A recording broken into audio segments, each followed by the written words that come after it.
the National Broadcasting Company presents The Adventures of Sam Spade, Detective. Sam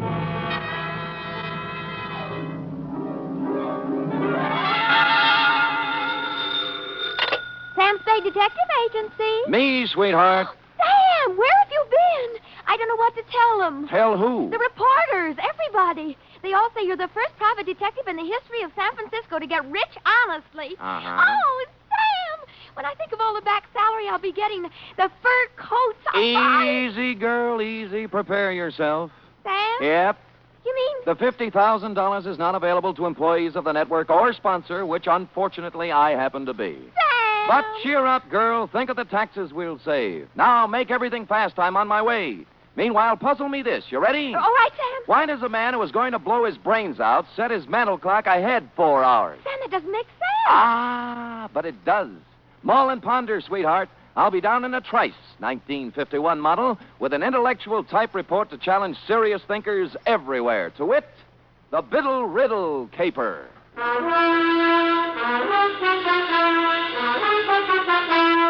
For NBC, William Spier, radio's outstanding producer, director of mystery and crime drama, brings you the greatest private detective of them all in The Adventures of Sam Spade. All alone by the microphone. Pinza. Effie! Sam, I just can't get anywhere with this. Never kick on the third down, cherub. Give it another No, try. it's no use, Sam. I'm mentally through. Well, you know best. I just give up. Sam, Huh? what are those funny little bumps on your cheek? Go ahead, guess. Smallpox? Plague? You get warm. Looks like little waffle marks. That's what happens when somebody hits you with a microphone, sweetheart. Now, if you look closer, just above the marks, under my eye, Oh, yeah. clearly and distinctly, in reverse, of course, the 3 letters of a network known far and wide for its hospitality to unemployed private detectives. You mean? Shh, not here, girl. Poise the pencil. Who knows? A sponsor may be listening. Ready? Yes, sir. To Mr. Tracy Abbott, Drake Carlton Hotel, copy to Dundee at homicide. From Samuel Spade, license number 137596. Subject, the Biddle Riddle caper. Dear Tracy, it had a nice conventional start, this one. A nice conventional phone call telling me to drop up to room 402 of the Drake Carlton around 3 in the afternoon. But when I got there, I found that over the nice conventional number on the door was hung a temporary sign reading Olympic Radio Productions, Tracy Abbott, editor, director, and producer. Bidding farewell to the nice conventional part, I made bold to enter the door. Abbott, 5'8" of solid Hollywood, was waltzing with what I took to be a musician, composer, or some such. We open Cold Bunny like this. Now, Killer at Large. Banging with the theme. Theme. Bum, bum, bum, bum, bum, bum, bum, bum, bum. Bum, bum, bum, bum, bum, bum, bum, bum, bum. A great big wonderful chord there, Bunny. Check. Check. And then the teaser. Quote. Don't go away, you out there. Stick right close to that radio set of yours, because the next half hour might put $50,000 in your pocket. Yes, $50,000 will be paid by the sponsors of this program for information leading to the arrest and conviction of a killer at large. Da, da, da. Tonight, that's it, sustain the chord. Yeah. Da, Tonight, the murder... Tremolo. Tonight, the murder of Carol Stevens. Then, da-da-dee-bum-bum-bum, check. What's that? Cymbal crash. Do it again. Don't need it. Check. Check. Big, wonderful. Lush. That's the word, lush. With scope and sweep and power. I got it. Well, I'll get as lush as I can with 8 pieces. Scope, sweep, importance. Gotta sound important. Check. Check. Oh. I'm Sam Spade, Mr. Abbott. Ah, yes, Spade. Glad to see you. Please sit down. No, on the other hand, you'd better stand up. No time to lose. You have 24 hours to find a man for me. Well, that's pretty short notice. How Mr. Spade, Killer at Large is real. Oh. We keep a sensitive finger on the pulse of the people. Well, that's nice. We deal in real facts, real people, real crimes, and real criminals. Check? Just how do you do this? How do you accomplish all this on the radio budget of today? Now, you see before you, Spade, the mechanical marvel which makes this possible, the tape recorder. You're familiar with the tape recorder? Oh, more or less. Check. Tomorrow night at 9 p.m. PST, with the aid of the tape recorder, we shall reconstruct one of San Francisco's more sensational unsolved crimes. The murder of Carol Stevens. You mean the burlesque dame 3 years ago? 2 years, 8 months, and 29 days. You remember much about it? Well, let me see. She turned up dead on the floor of her apartment, didn't she? Check. Victim of the well-known blunt instrument. In this case, a bronze bookend carrying the bas relief of Abraham Lincoln. Much ado, much ado. Headlines by the yard, a parade of witnesses, but no arrests, period. Fine. Now, what about me? Our show, Spade, is made up of the simple, honest, spontaneous statements of the witnesses themselves. We're set on this one except for one man, the most important one in the case, of course. Oh, who's that? Jimmy Biddle, the doorman at the Broadway Burlesque, at the time the Stevens girl was killed. Oh. Knew her, some say he loved her. Top suspect until he came up with an alibi. Our advance men have combed the city for 2 weeks trying to find him, but no luck. So he's blown Tom. That's what I thought until this morning. You mean you've heard from him? I heard from someone who said he was Biddle. He also said he knew who killed Carol Stevens. And he wanted the $50,000. Right. I mean, check. Oh, fair enough. Well, that's what you advertise, isn't it? Not to people who hang up when you get curious. If it was Biddle, I've got to record his story. I want him here by 8 tomorrow night. Check? Well, since you keep bringing it up, check. Yes.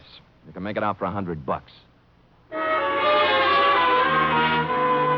At Homicide, I cased the files on the Stevens thing.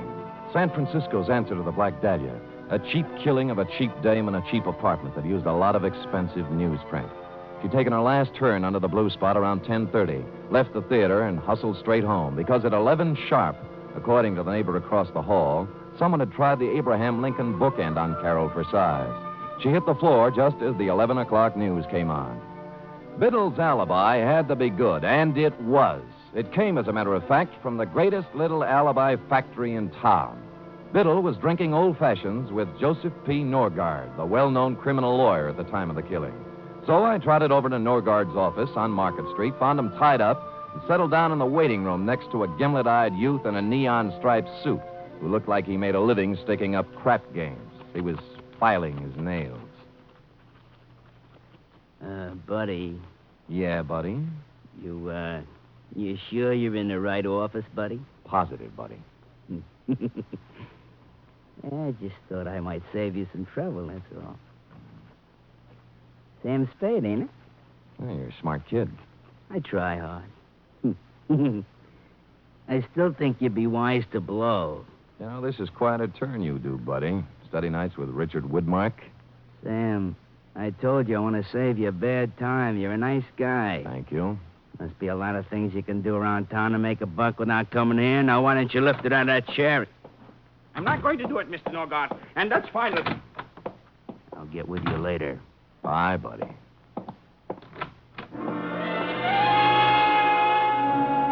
The guy who bustled out of Norgard's office was flabby, florid, and frightened. Pinstripe gave me a last baleful look and sidled out into the hall after him, which was nice because I was running out of punchlines. Luke, I thought I told you to... Oh. Mr. Norgard? I am? I'm sorry to barge in. My name's Spade. I'm a private detective. Of course you are. And a hungry one. Well, we're polite in here, too.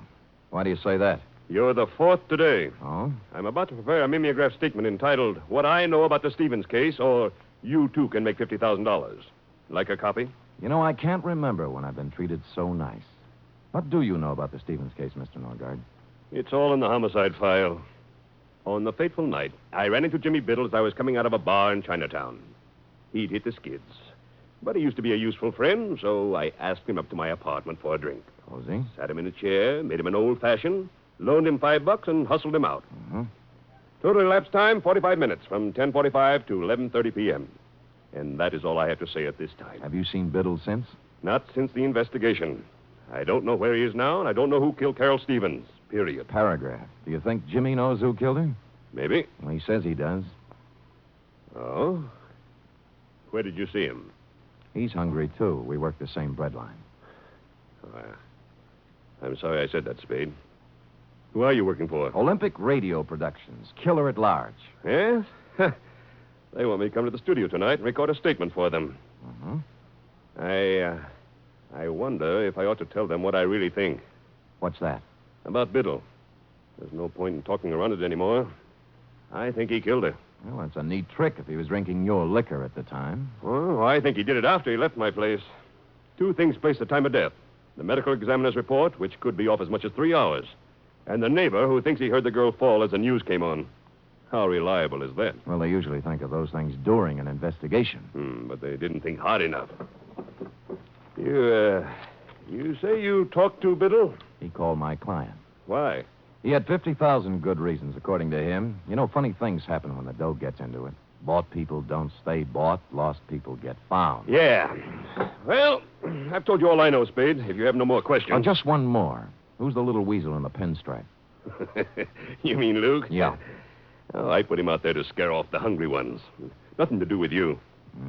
And the fat character he's tailing has nothing to do with me either, huh? You really want to know? Love to. He's a pastry cook. I'm representing his wife in a divorce action. Thinks he's Casanova. Pressure cooker, eh?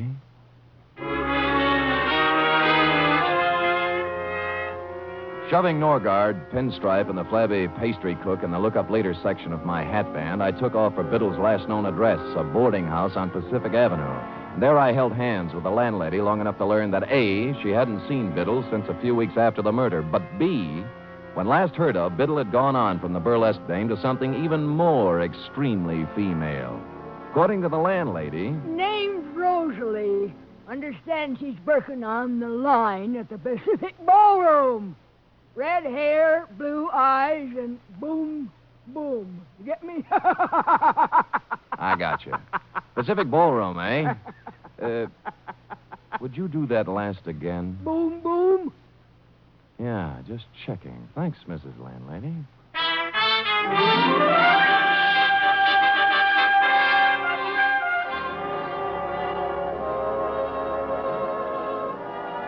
Hello? Hi. Am I the lucky girl? Well, you look like your name ought to be Rosalie. Oh, you're psychic. Got your tickets? Here, let me know when they're used up, huh? Don't worry. Hey. You know you're a pretty good dancer? Arthur Murray, class of 1906. Only I didn't come here to dance. Oh. I'm looking for Jimmy Biddle, you know him? Yeah, I know him. You a cop? Not exactly. Oh, what's the difference, cop or no cop?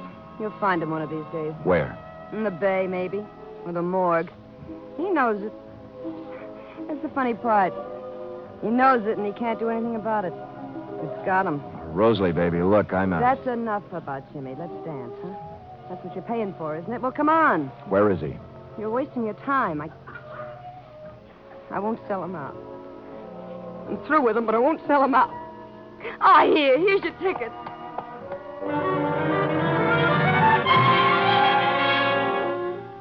I sauntered over to the soft drink fountain and mulled the problem over a Coke for a minute or two. There are ways of dealing with dames like Rosalie. Some of them are a little cruel, as this one was going to have to be, but time was of the essence.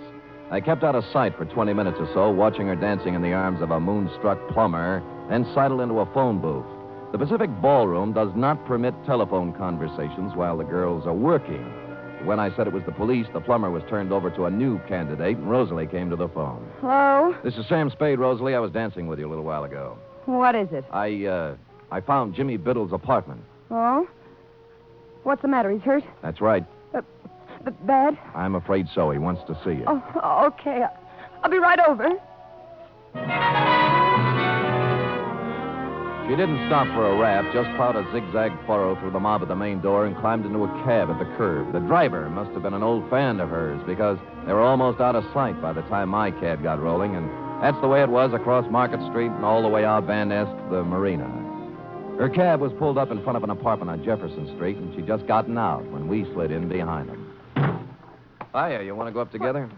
But you said you... I'm sorry, honey. I know it was a dirty trick, but now that's no way to be. You shut up.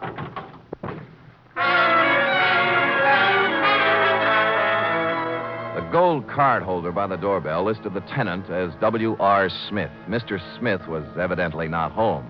The lady manager in the apartment next to his was, and after the usual license showing and more than the usual sweet talk, she came up with the key. Biddle wasn't wealthy, but he wasn't hungry either. The place had the well-fixed man-about-town look, right down to the last crystal martini glass in the portable bar in the living room. Next to it was a mahogany desk. in which were sundry checkbooks and deposit slips indicating Biddle had found a prosperous widow or had been doing rather well at canasta. A clock chimed 4 in the next room. Since it was after 10, I wondered why. I went in to take a look. Maybe I was psychic, like the girl said. There was a tape recorder against one wall, the same kind I'd seen in your office, Tracy, with a microphone and a roll of tape in it, half used up. Holding the microphone with one hand was Jimmy Biddle.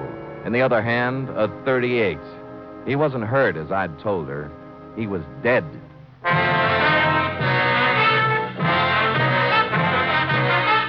You are listening to the weekly adventure of radio's most famous detective, Sam Spade.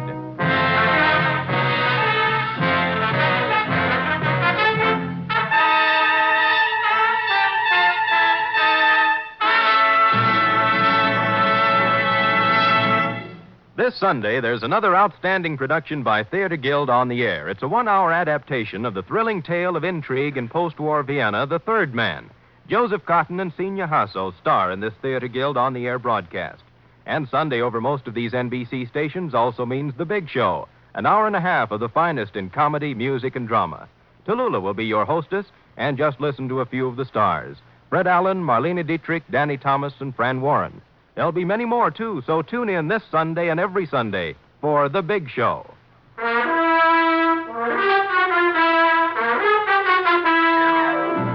And now back to the Biddle Riddle Caper, tonight's adventure with Sam Spade.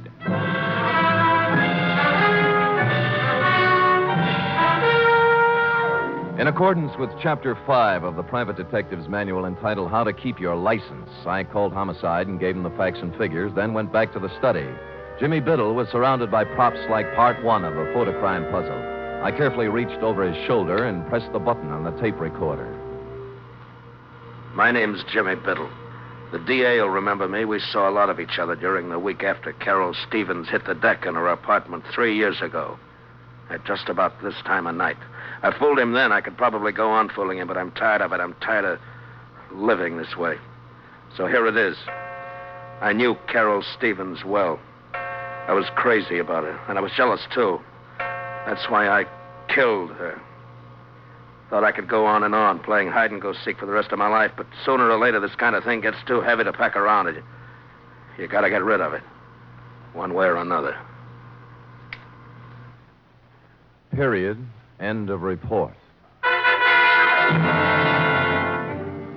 I rousted the landlady again, and we went over the room together. A helpful type landlady. She contributed 1,000-odd bits of gossip about Jimmy Biddle, only one of which struck me as interesting. She'd come in this morning, she said, to clean his apartment, and among other things, had wound and set the 8-day clock on the mantel. The same clock, which was now exactly 4 hours fast. Looking closer at the tape recorder, I saw a small label pasted above one of the knobs, reading, Murgas and Reed, recording technicians. Next scene, the manufacturing section of Sansom Street. A 5-story building, all dark at this hour, except for a light in the office on the second floor back, which happily turned out to be the one. Burgess? Reed! Anybody! Hello. What do you want? Well, the pastry cook. I'm sorry. We're closed, you see. Office hours 9 to 5. Now, wait a minute, just a minute, pastry cook. I'm not a pastry cook, sir. My name is Murgas. I am one of the proprietors here. Just a moment, sir. I must ask you to... Sorry. It was getting cold out in the hall. Oh, so you're Murgas, huh? I am. And I don't care who you are. I know all about it, sir. I know it wasn't a practical joke. What wasn't a practical joke? That tape. You can march right back to the man you're working for and tell him he can't buy me off. Is that clear? Not very. There's no use denying it. I saw you in his office this afternoon when he threatened me. What did you get down, okay? What is it? Oh! I crawled out on the fire escape in time to see my buddy in the pinstripe suit hit the bottom. The alley, praise be, was blind at one end, so Luke took off toward the street. I caught him in one leg. He stumbled, fell, smacked his head against the brick wall of the alley, and took the count. I was frisking him when a prowl cop who'd heard the shots moved up. I convinced him I wasn't rolling a drunk and left him to run back upstairs. Murgas? Murgas! Here. I better get you to a hospital. Who are you? Sam Spade. I don't work for Norgard. Right now I'm trying to hang a murder rap on him. Told me it was a practical joke. A gag. What? Tape. Jimmy Biddle. Tape. Jimmy rented the machine from you and made the tape himself, right? Yes. He... Norgard. What about Norgard? Tried to beat me into it. Beat me. Wouldn't give it to him. Give what? Tape. No.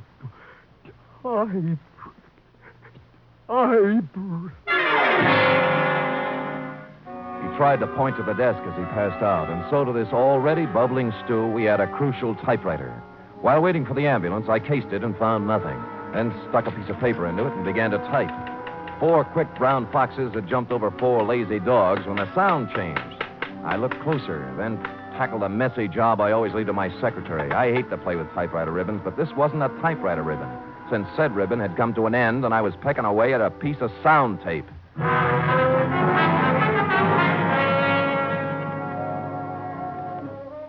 Come on, Rosalie. No, I don't want to talk. Look, come on. My feet are even more tired than they were an hour ago. Okay, you first. All right, now. I'm sorry, Mr. Spade. I thought you were lying when you said Jimmy was hurt. Look, let's not go into that now. He was blackmailing Norgard, right? I don't even know who Norgard is. You knew Jimmy was shaking someone down, didn't you? I never knew where he got his money. I just knew it was dirty money. He'd laugh and say he was living high, but not for long. He never mentioned Norgard? No, he just said he was going to make $50,000 in a radio program. Did he say how? Singing. I thought he was kidding, then he showed up with that tape recording. Well, he wasn't kidding. Then what? He wanted to be alone, he said. He was going to make an audition and send it to a sponsor. Well, that's where he made the mistake. He sent it to the wrong sponsor. Huh? He figured to hit Norgard for the biggest touch of all. Thought hearing it might make him dig deeper. So he recorded his statement, sent it to Norgard for a sample. But there was something he didn't think of. What do you mean? He should have studied up on his tape recorders, baby. With a pair of scissors and a good technician, Jimmy's eyewitness account turned into a first-class confession. The final phase of the Biddle Riddle was, as you will recall, Tracy, enacted on one of the sound stages of the nation's leading network, where, as you will also recall, you were busily transcribing the testimony of various witnesses on the Carol Stevens case. How you got him there, I'll never know. But there he was, as big and legal-looking as ever, perjuring himself once more into one of your microphones. I walked out of the Twin Dragon on Grant Avenue. As I remember it now, Biddle was across the street. He apparently recognized me, though, and... Excuse me, will you, fellas? What? Spade, you idiot. You ruined it. I'm sorry, Tracy. Oh, we'll have to start it over again, Mr. Norgard. Would you mind if I record a few remarks? Spade, please understand my position. Biddle's confession has changed everything. I know. The killer is not at large. Yeah. 24 hours we spent recording the show. Now it'll all have to be done over again. Sorry. These people at this house. Listen, Tracy. All right, Spade. What is it? I'm only trying to help. Now, where's Biddle's confession? On the machine there. We're going to dub it onto the main tape. Good. Now, be a good lad and show me where you're starting and stopping, huh? Right there. Okay. What is this, Spade? This is going to interest you, Mr. Norgard. Now, let us turn to the tape, keeping our eyes on the spool as it slowly feeds Jimmy Biddle's last statement. My name's Jimmy into the Biddle. amplifier. The DA will remember me. We saw a lot of each other during the week after Carol Stevens hit the deck in her apartment 3 years ago. At just about this time of night. I fooled him then. I could probably go on fooling him, but I'm tired of it. I'm tired of living this way. So here it is. I knew Carol Stevens well. I was crazy about her, and I was jealous, too. That's why There's a riddle for you, Norgard. He said the girl died, quote, at just about this time of night, unquote. But the clock struck 3 times. We know she died at 11. What happened to the other 8 chimes? Spade, this is no time. Be patient with me, Tracy. What about it, Norgard? Well, how do I know? The man was crazy, maybe. No. He wasn't crazy. Stupid, but not crazy. So we take this spool of tape off and put this one. What's that? This is the part that was cut out. Got it from the guy who did the splicing job for you, thinking it was a practical joke or something. Sam, do you know what you're saying? Yeah, but Biddle says it better. The last thing we heard was I was crazy about her, and I was jealous, too. That's why I killed her. Only he didn't say killed her, just That's why I... Well, standing outside in the hallway of her apartment the night she died. I'd seen her leave the theater with a guy I recognized. And I followed him home to her place. Heard the argument, everything, but I had no idea he'd kill her until I heard her hit the floor. Door busted open then, and he came out looking like a crazy man. He didn't even see me. He just ran down the back stairs as fast as he could go. I went in and saw her lying on the floor, dead. I could have killed him then, but I thought of something better. He's good pay. The cash comes right on time. But I'm tired of living this way. So there's the story. The man who killed Carol Stevens... That's an expensive right!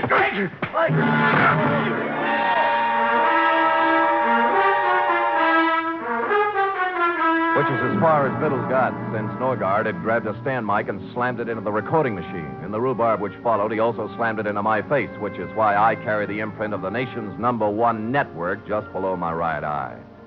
So that's about the crop, Tracy. Norgard and Pinstripe now lie cheek by jowl in the jail hospital trying to think of an honest lawyer who'll defend them. While you, Tracy, with a third round of interviews before you, are considering tossing out Carol Stevens and doing the shooting of Dan McGrew.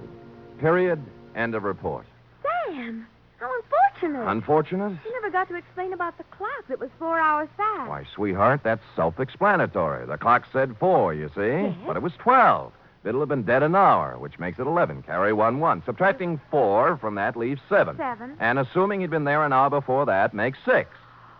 Sam, what relentless logic. Just like Ellery Queen. Effie, on this program, we do not plug rival products. Now go and type that up while I figure this out. Scoot, scoot. Yes.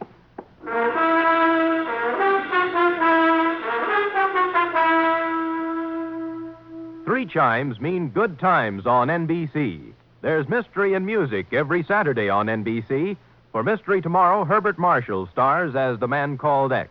The man called X is a man without a name who travels the world over combating the forces of international espionage and intrigue. For Music Tomorrow, your hit parade brings you the top tunes in the land, played by Raymond Scott's orchestra and with vocals by Snooky Lanson and Eileen Wilson.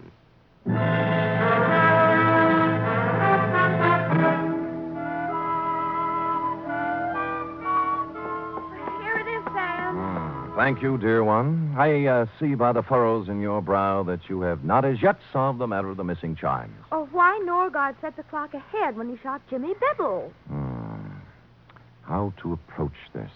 You realize Norgard cut a hunk out of the tape, Yes. removing Biddle's eyewitness account, setting him up as a suicide, right? But, Sam... Don't make me change my grip, Ed. Though Biddle, by his own statement, made the recording at the time of the murder of Carol Stevens, to wit, 11 o'clock. Now, in cutting out the crucial words, Norgard also had to cut out 8 chimes. This, he realized, would be noticed. So he set the clock ahead to make the number of chimes jibe. Chimes jibe. Chimes jibe. Nice ring. Sam, will it be all right with you if I just say I understand when I really don't?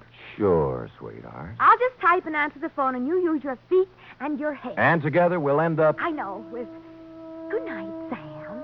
Good night, sweetheart.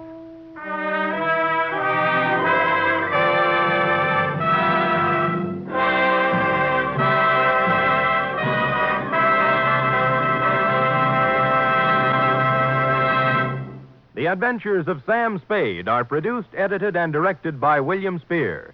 Sam Spade was played by Stephen Dunne. Lurene Tuttle is Effie. Script for tonight's adventure by Harold Swanton. Musical scoring by Lud Gluskin, conducted by Robert Armbruster.